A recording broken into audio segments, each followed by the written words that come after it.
the queen no be a woman for a single cigarette a woman go oh more for 3 years ago dear queen Payimuna no I feel mumu now bro there say omunde ni asa nti omo okaza aduane bi ana bibi na amanfo no ma omo adwene yesa no na omo kwotese tobacco no hu say alien weed bi abam wura foforo bi abewura tobacco nti omo ko laboratory no sa wura bi a India Sompa West Indies when ye India we West Indies no ebi na abewura mu a ye de aye tobacco no nti omo frɛ no Indian hemp India hemp India wura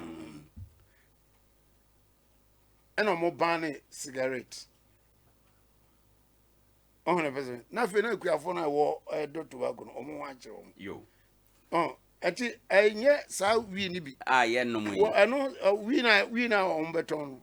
Na ebe ya ton. Bishop Pamabaka Roman sofo pompa kese. Wakra. Ono wo kan 11 years ago. Say yen legalize no because Africa countries be what because of we na that type of we na Africa otumia 5 billion. Canada ya legalize na no sa we no sade wom no 10 times than we na no. Yo Mizabawa da sene sa enchiremu ne kura na wama yate Indian hemp no nyame ya adoma dwada adechie dwada ye be di sa nkomo into details Inti yemra enedie eso armed robbery enkrofo a growing land gardens concerns a eba ene enkrofo a tu akodi di enkrofo nsem yema yem hwehwe yen.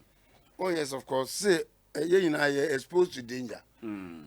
Stray your friend be stray bullet.